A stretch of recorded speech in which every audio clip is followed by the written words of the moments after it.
नमस्कार साथियों, एक बार फिर आज की खबर यूट्यूब चैनल में आपका हार्दिक स्वागत है।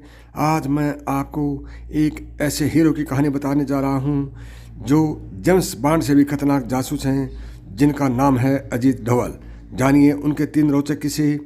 देश पर जब जब आफत आई है, अजीत डोभाल संकट मोचन बनकर सामने आए हैं।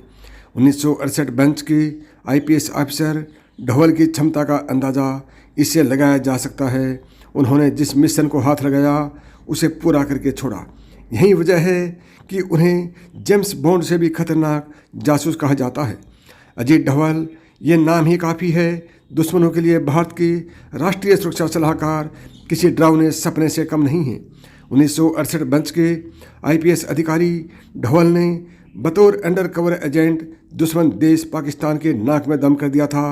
लद्दाख में सीमा विवाद हो या पाकिस्तान को सबक सिखाना, कश्मीर के विवाद को प्यार से सुलझाना हो या फिर दिल्ली दंगों के जख्मों पर मरहम लगाना हो, अजीत डोभाल हर काम में माहिर है। 20 जनवरी को अजीत डोभाल का जन्मदिन है। ऐसे में आपको उनकी ज़िंदगी की 3 रोचक किस्से से रूबरू करवाता हूँ। वर्ष 1986 की बात है, जब इंटेलिजेंस ब्यूरो में रहते हुए अजीत डोभाल ने पूर्वोत्तर के उग्रवादियों के खिलाफ अभियान चलाया था। उस दौरान उन्होंने एक अंडर कवर एजेंट बनकर कई उग्रवादी समूहों को देश के पक्ष में कर लिया था। उसका असर ये देखा गया कि बाकी उग्रवादियों को भी भारत के साथ समझौता करने पर मजबूर होना पड़ा था। साल 1988 डोभाल का ऑपरेशन ब्लैक थंडर, ये वही ऑपरेशन है जब अजीत डोभाल एक रिक्शा चालक बनकर मंदिर में एंट्री लेते हैं और आतंकियों की एक एक मोमेंट को नोट करते हैं। साल 1988 की बात है, जब अजीत डोभाल ने ऑपरेशन ब्लैक थंडर की अगुवाई की थी। पंजाब के अमृतसर के स्वर्ण मंदिर में आतंकियों को निकालने के लिए ऑपरेशन चलाया गया, जिसमें डोभाल लीड रोल में रही। रिक्शा चालक बनकर डोभाल ने मंदिर में एंट्री की और आतंकियों की पूरी जानकारी जुटाई। डोभाल ने पंजाब पुलिस, राष्ट्रीय सुरक्षा गार्ड और खुफिया ब्यूरो के साथ मिलकर ऑपरेशन को अंजाम दिया था।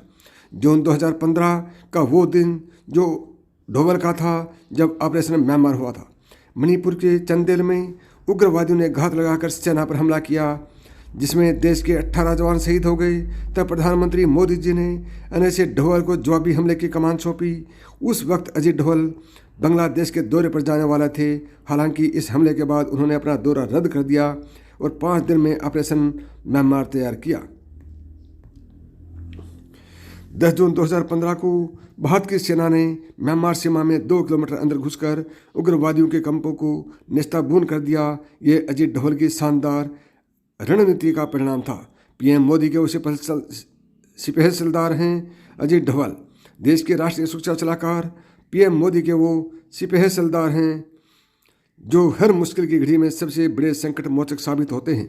अजीत डोभाल पर्दे के पीछे रहकर पड़ोसी मुल्कों के साथ भारत के संबंध, कूटनीति और रणनीति तैयार करते हैं, लेकिन देश पर जब जब मुसीबत आई है तब अजीत डोभाल ही वो शख्स रहे हैं जो देश को संकट मोचक से उबारने में कामयाब हुए हैं। 370 हटने के बाद बेहद संवेदनशील हो चुके कश्मीर में डोभाल गए और आम लोगों के बीच जाकर बातचीत की। उनके साथ एक आम शख्स की तरह लोगों के साथ NSA ने समय दिया और हालांकि हालातों को जांचा। डोभाल के इसी दौरे ने कश्मीर में शांति बहाली में अहम भूमिका निभाई थी।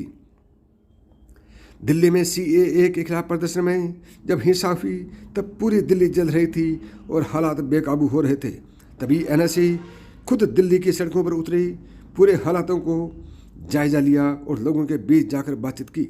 डोभाल के इसी कदम के बाद दिल्ली में बढ़ती हिंसा पर लगाम लगी थी। दोस्तों, ये थी अजीत डोभाल की बड़ी रणनीतिक कहानी। वीडियो को अभी तक सब्सक्राइब नहीं किया है तो सब्सक्राइब करें। नमस्कार दोस्तों, थैंक यू।